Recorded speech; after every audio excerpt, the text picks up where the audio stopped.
Again, ladies and gentlemen, Senator Rodante Marcoleta! Kayo! Dami, no? Ganito naman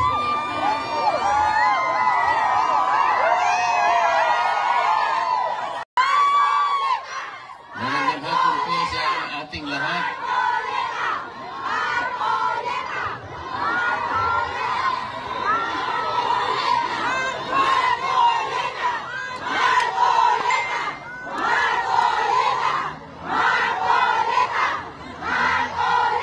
Salamat po sa pagmamahal nyo sa ating dating Pangulo. Salamat po sa pagmamahal nyo sa ating Vice President. Salamat, Mayor Pulong, at nandito ka rin pala. Salamat, Senator Robin. Salamat, Mayor.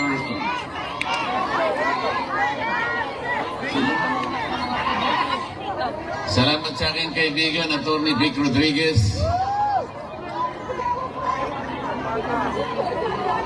At lalong-lalo na po kayong lahat na hindi nagmamaliw ang inyong pagmamahal sa ating bayan. Napaka-problemado po ng ating bansa, ngunit huwag po tayong mawawalan ng loob. Magsama-sama po tayo para ayusin po natin ang ating bansa. Akala ko po nung nag-issue ng resignation order ang ating Pangulo, akala ko totoo na eh.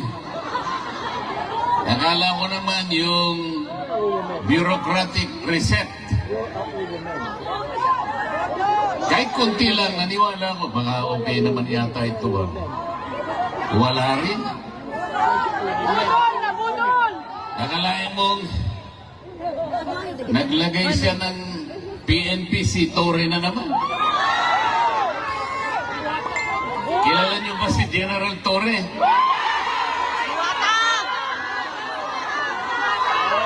Si General Torre, bakit siya yung nagpanggap na representative ng Interpol? Hindi totoo yun, sapagkat kung totoo na cooperate ang Interpol sa ating bansa, dapat sana ang nakausap niya siguro yung Pangulo ng Pilipinas o kaya yung DILG Secretary. Ngunit wala naman tayong nakita na representative ng Interpol na pumunta sa Maynila. Meron ba kayong nakita? Pagkatapos nung inaaresto si Pangulong Digong, pinakikita ni General Torre yung kanyang cellphone, yung warrant of arrest nasa cellphone. Nakakita ba kayo ng ganun?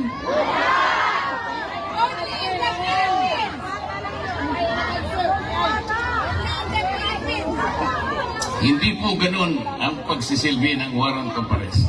Dapat po yung representative ng Interpol ang pumunta sa Maynila, dala-dala niya yung physical copy ng warrant of arrest.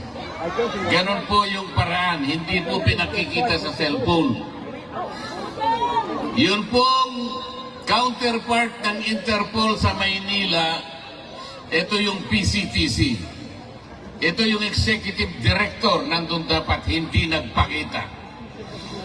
Ang kanilang ginamit ay General Torre na walang kapangyarihan magsilbi ng warrant of arrest.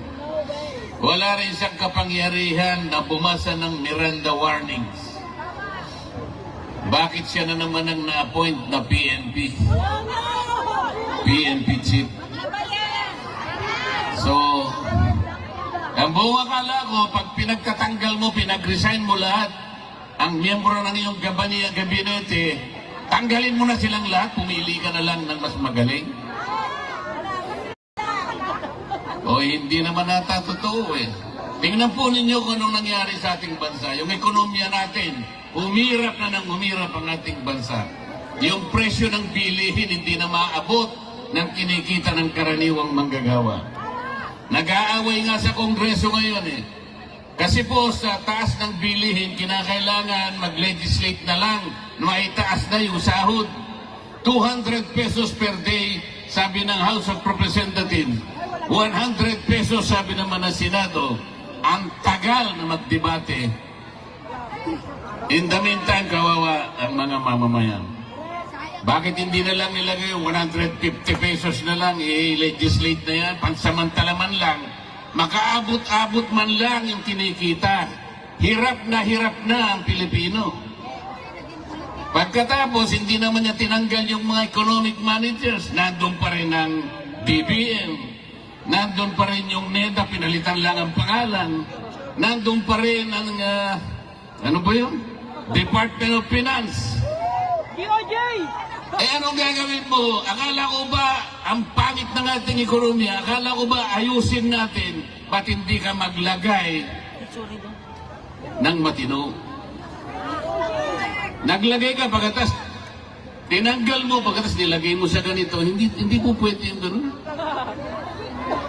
Pero kaya po tayo nandito sapagkat nandito ang taong kinikilala natin ang pinakamabuti, ang pinakamagaling na presidente ng Republika ng Pilipinas. Akalain mong dadalhin dito? May araw na. Yun po bang ating justisya sa Pilipinas ay hindi na gumagana? Is our judicial system in the Philippines no longer functioning? Is our prosecutorial system in the Philippines no longer able to function? Hindi po totoo yun. Umiiral, gumagana, umaandar ang hustisya ng ating bansa.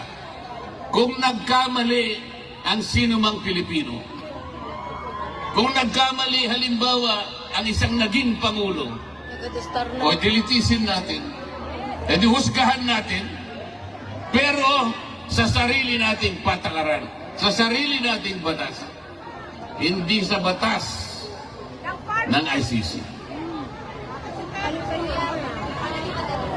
Pagtiyagaan na lang po natin, kahit anong mangyari, mawawalan din ng saysay ang ginawa nila laban kay Pangulong Digong. Lalabas din po ang katwiran, magtatagal lang po ng konti dahil may proseso. Wala ng jurisdiction ng ICC sa ating Pangulong Digong. Maniwala kayo sa akin. Pinatatagal lang nila sapagkat pinupolitika din dito yan. Mahirap lang magsalita kung akala nila tayo ay nagsasalita laban sa ICC. Hindi po. Ang sinasabi lang natin, kahit balik-baliktarin mo ang pangyayari, wala ng jurisdiction po ang ICC. Pati po yung charge na kanilang ikinapit sa Pangulo, crime against humanity, hindi kakapit sa Pangulong Rodrigo Duterte. Sapagkat yung war on drugs, hindi po klasipikado na crime against humanity.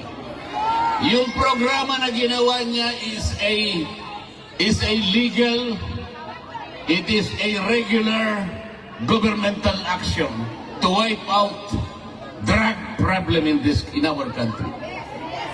Presidente Busya, siyang nakakaalam ng mabuti para sa kanyang bansa.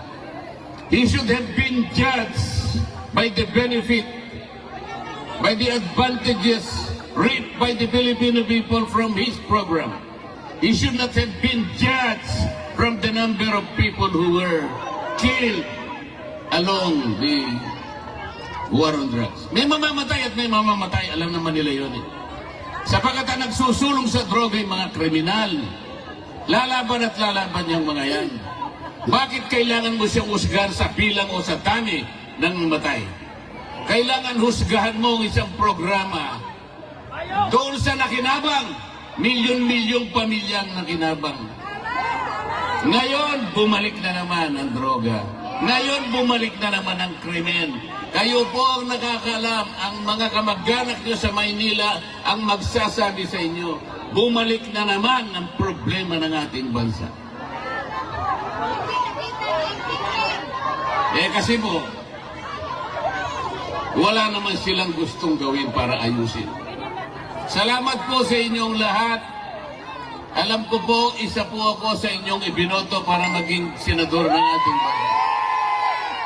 Kahit nalayo po ang lugar na ito, alam kong nagpupulong-pulong kayo rito. Marami pong gawain sa Maynila. Ngunit kahit